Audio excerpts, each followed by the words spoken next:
Solomane Mugu ni ale be Kulukoro mara la a yirala k'a fɔ ko sirabaga kasara dɔ kɔni kɛra ni maa kelen kɔni fatura. Ayiwa Fatumata Teme ko ale kɔni bɛna taa furakɛli la Tunisie jamana kɔni kan. Bafulabe a yirala k'a fɔ ko ye mɔgɔw kɔni ka bagi min bɛ ji sanfɛ ko o kɔni tiɲɛna. Gawo ko olu kɔni ka pharmacie bɛna fa tuguni fura la ka sababu kɛ ministre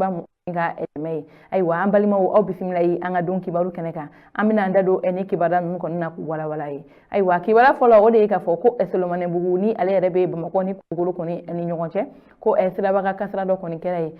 O sirabaga kasara in a yirala k'a fɔ ko a kɛra uti kalo tile 29 de kɔnɔna la sɔgɔmada fɛ nɛgɛ kanɲɛ 9 na ko nin ye kamiyɔnba ale ni mototigi dɔ de kɔni ye ko olu kɔni karila ɲɔgɔn na. Tuma min na ni kasara in kɔni kɛra ko mototigi kɔni fatura o yɔrɔnin bɛɛ lajɛlen na. Nka min yɛrɛ ye Moribabugu kɔni sapeur pompier maaw ye olu kɔni de tun bɛ nin kɛnɛ kan walasa ka dɛmɛ don ni ma kofɔlen ninnu ye. Ayiwa a yirala k'a fɔ ko banabagatɔ ani maa minnu kɔni fatura ko olu bɛɛ lajɛlen kɔni taara Gabriel Ture dɔgɔtɔrɔso kɔnɔ na. Wa min yɛrɛ ye sapeur pompier maaw ka ɲɛmɔgɔ ye a ka kuma kɔnɔna la a y'a yira k'a fɔ ko hali bi ale kɔni bɛ kangarimada min ye bolimafɛntigiw ye ko sabula u k'a lajɛ yɛrɛ de u ka bolimafɛn ninnu boli dɔɔni dɔɔni walasa sirabaga kasara bɛ se ka dabila hali n'a ba dabila ko caman kɔni ka bɔ a la sabula ko ni an y'a ta k'a lajɛ ko ni sirabaga kasara ninnu kɔni kun caman ko ye bolimafɛn ninnu kɔni boliko jugu de o de hukumu na ko ale bɛ ka hali bi a bɛ segin ka kangarimada bɛɛ lajɛlen ka bolimafɛn ninnu kɔni boli dɔɔni dɔɔni min yɛrɛ ye circulation kɔni kɛcogoya ye an bɛɛ lajɛlen k'o dɔn an bɛ se ka kisi ni kasara ninnu kɔni ma don n'a nata cogoya min na. Ayiwa o tɛmɛnen ka bɔ yen kibaruya wɛrɛ min b'an bolo ka da kulo kan o de ka fɔ Fatumata Teme ko ale kɔni taara Tunisie kɔni jamana kan furakɛli kɔni na. Ayiwa kibaruya minnu sera ma o koɲɛ la olu yɛrɛ la k'a fɔ ko sibiri don min tun ye uti kalo tile 20 ale ni 7 ye ko Fatumata Teme ale kɔni i kun ɲɛsin Tunisie kan ko ka taa furakɛli kɔni hukumu kɔnɔna la. Hakilina jiginna Fatumata Teme ale ye musomani ye min kun bɔra u ka dugu la ko ka sababu kɛ lakanabaliya ka na baara ɲini na Bamakɔ yan. Ayiwa a ka baara ɲini kɔni sababuya la a ye baara kɔni sɔrɔ o de hukumu na ko kuran kɔni nana kasara kɔni na s'a ma ni a sen 2 n'a bolo 2 bɛɛ lajɛlen kɔni tigɛra. Ayiwa kabini o wagati kɔni kɛra ko ni an balimamuso Fatumata Teme ale yɛrɛ kɔni tun bɛ ka furakɛli kɛ Gabriel Ture la. Ayiwa an b'a yirala k'a fɔ ni waleya ninnu kɔni kɛra min ye juillet kalo tile 17 ye san 2020 ale ni 20 kɔni kɔnɔna la Bamakɔ yan. Sabula a ma dogo maa caman na bari a kɔni ko kɔni tun bɛ bɔlɔlɔw sanfɛ ani min ye an ka kunnafoni di yɔrɔ caman olu kɔni nin ko in fɔ o de hukumu na ko a wagati gouvernement kɔni tun b'a kunna olu ye dɛmɛ don an balimamuso in ye. Ayiwa hali bi dɛmɛ in kɔnɔna la ko madame Jeminatu Sangare ko ale fana nana dɛmɛ ni o de k'a fɔ ko Fatumata Teme kɔni ta ka taa n'a ye Tunisie walasa u bɛ se ka protéine don a sen na cogo min na o de ye k'a fɔ ko mana sen don a la walasa a bɛ se k'a ka adamadenya kɛ cogoya min na k'a sɔrɔ a ma danfara kɛ ani tɔw ni ɲɔgɔn cɛ. Ayiwa an bɛ dugawu kɛ ala ka taa ni ka segin kɔni nɔgɔya an balimamuso Fatumata Teme ye.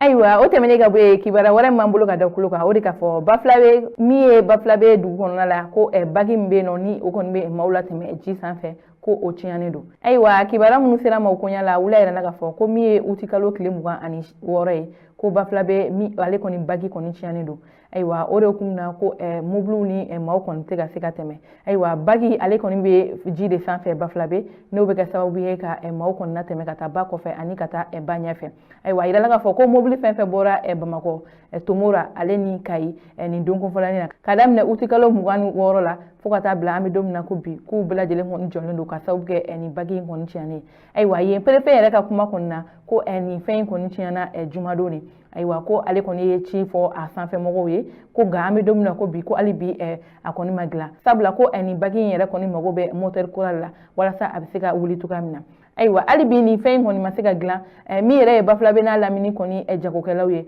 olu kɔni ye fɛɛrɛ dɔ sɔrɔ u ka jagominɛnw kɔni tɛmɛcogo la nka a kɔlɔlɔ kɔni bɛ ka se dugulamɔgɔw kan ko sabula ko u b'u ka minɛnw latɛmɛ kuluni de kɔni na ni minɛnw kɔni tɛmɛna ko o kɛra sababu ye dɔ farala minɛn ninnu kɔni caman kɔni sɔngɔ kan o de y'a to Bafulabe ale n'a lamini bɛɛ lajɛlen kɔni wulilen don k'u jɔ ko u ka wuli ka nin bagi ko in kɔni dilan walasa olu bɛ se k'u ka fɛnw sɔrɔ an'u ka fɛnw bɛɛ lajɛlen sɔrɔ nɔgɔya la an'u bɛ se ka taa u ka ci la cogoya min na.